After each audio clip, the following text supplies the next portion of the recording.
Welcome to our quick start guide for Arms Warrior in Mist of Pandaria. This video is going to cover everything that you need to know for setting up your character, which includes the best race, the best talents, glyphs, gear, professions, macros, and so much more. But first, let's talk about what's new and what to expect from your spec in PvP. Now, thanks to a massive overhaul to the talent system, Arms Warriors get a ton of new tech in Mist of Pandaria, including more control than ever before thanks to Shockwave and Stormbolt.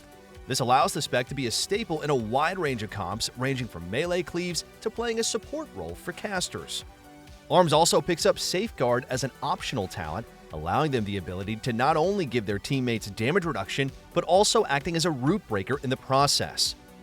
Warriors even pick up some extra utility in the form of banners that they can place on the ground, giving their entire team offensive or defensive benefits. Altogether, this makes Arms Warriors an amazing support spec for any class in MoP. You have enough control and utility to dictate any matchup. Now, as you can imagine, this has a huge impact on the way you play. It's probably the biggest learning curve for adapting to this expansion. But before we start with all that, this is just the first part in our Mist of Pandaria series.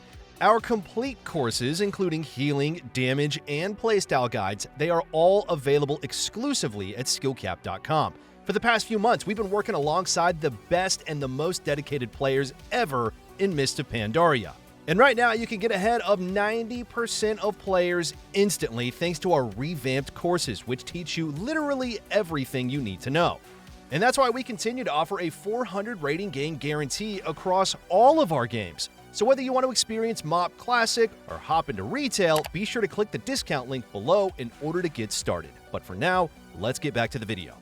Alright, so it is time to make the very first decision before you even step foot into the game.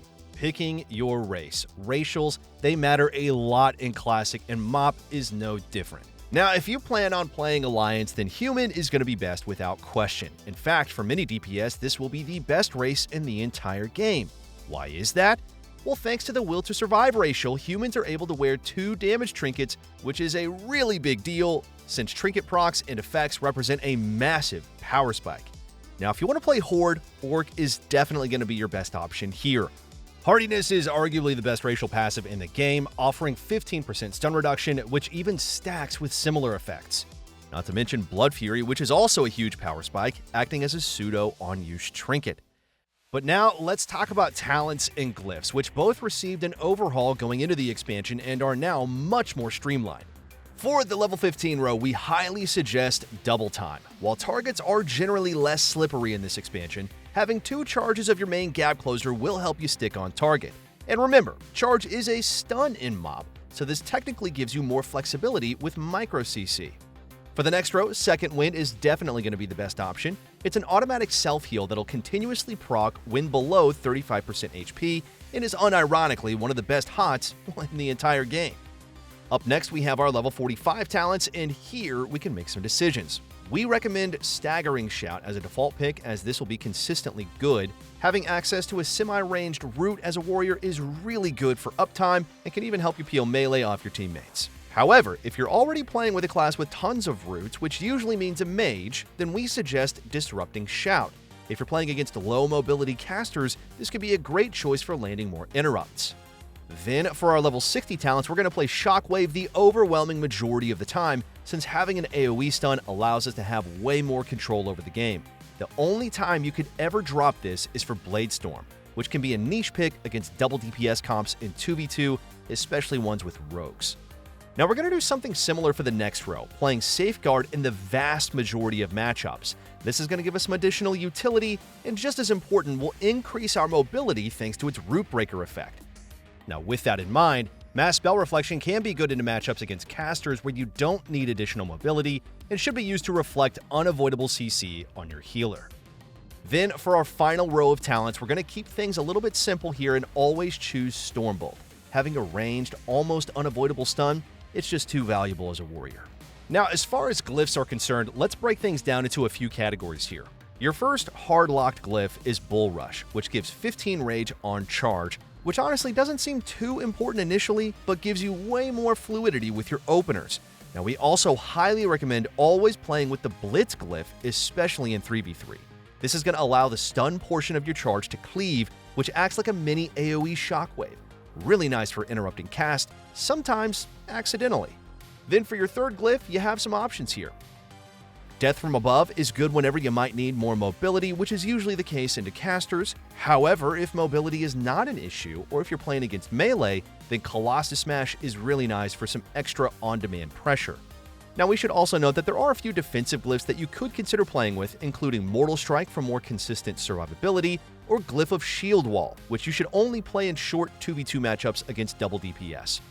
And if you're playing against immobile casters where you don't need extra mobility, then Glyph of Root Interruption is a pretty good choice as well.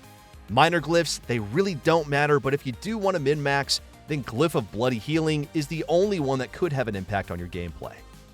But now it's time to move on to the exciting bit of this course, gearing your character. Now, luckily, there is absolutely no PvE involved here. First, though, let's talk about our stat priority, which will affect the pieces that we buy and how we gem and enchant them. Strength is the most important stat overall, as it's not only going to have a direct impact on all of your damage, but it'll also increase your parry.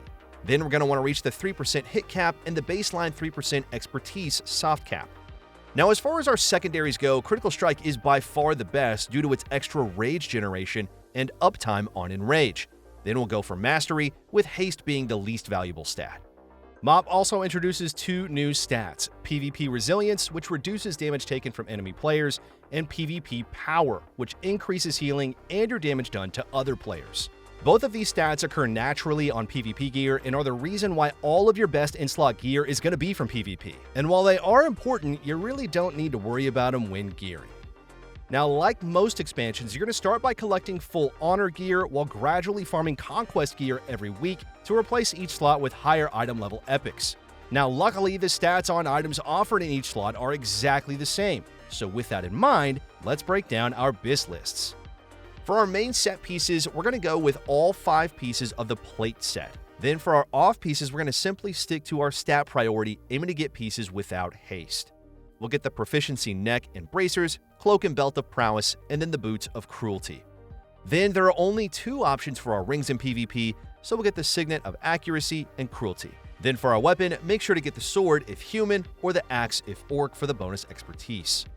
Then for trinkets, get both the Badge and Insignia of Victory as Human, and as an Orc, get the Insignia with the PvP Medallion that has Critical Strike. Luckily, enchants are pretty streamlined in MoB. For our weapon, we're always going to use Dancing Steel. Then for our high-ticket enchants, we're going to get the Greater Tiger Fang inscription for our shoulders, and then the Angerhide leg armor on our legs. Then going through our minor enchants, unless we're a tailor, we're going to get Superior Critical Strike on our cloak, and no matter what, we'll always get Glorious Stats on our chest, and Exceptional Strength on our bracers, and Super Strength on our gloves. And finally, for our boots, we recommend Pandarian Step for extra movement speed and increased mastery. As far as gems are concerned, we're looking to match each socket, especially if it has a strength bonus. In reds, we're going to use bold primordial rubies, then in yellows, inscribed vermilion onyx. And for blues, use tense imperial amethyst. And don't forget here, you get an extra prismatic socket in your belt with the living steel belt buckle. You'll then need to decide what you want for your meta gem, and there are a few different routes you could take. By default, we're going to go for the reverberating primal diamond for a huge boost to our damage. Otherwise, if we want more consistent defensive bulk, we can get the powerful primal diamond for its 10% stun reduction, which is pretty good against Windwalker monks, rogues, and even mages. So once you have everything geared and enchanted, be sure to head over to the Reforger to fine-tune your stats. We're going to stick to our stat priority here, making sure we've reached the 3% cap on hit, and then reforging anything we can into Critical Strike, aiming to have as little haste as possible. Now, just like other classic expansions, professions do matter in Mist of Pandaria. As a DPS, there are 2 distinct routes you can take, but no matter what, you should always get tailoring if possible. Tailoring offers a unique cloak enchant that can proc an extra 4,000 attack power for 15 seconds, which is absurdly strong as a DPS. Then for your first route, you can choose Engineering for the Synapse Springs Glove enchant, which is an on-use effect that gives extra main stat for 10 seconds on a 1-minute cooldown. The other route is to go for raw stats, picking up Jewel Crafting or Blacksmithing for the biggest increase to any stat you want. This route gives you consistent benefits at all times and should be better for playing Glyphs. Now, normally we would give you some macros here, but to make things even easier, we have got everything you need on our article site. There you can copy and paste each macro one by one instead of needing to manually type in-game. But before we go, you really don't want to miss this opportunity to get a massive head start on the competition with our 400 rating gain guarantee. Our courses and arena commentaries, they literally have everything you need to help you reach your goals. Regardless of how easy or how hard your class is to play, we've got you covered here. So head on over to skillcap.com and sign up today to start your journey to Gladiator.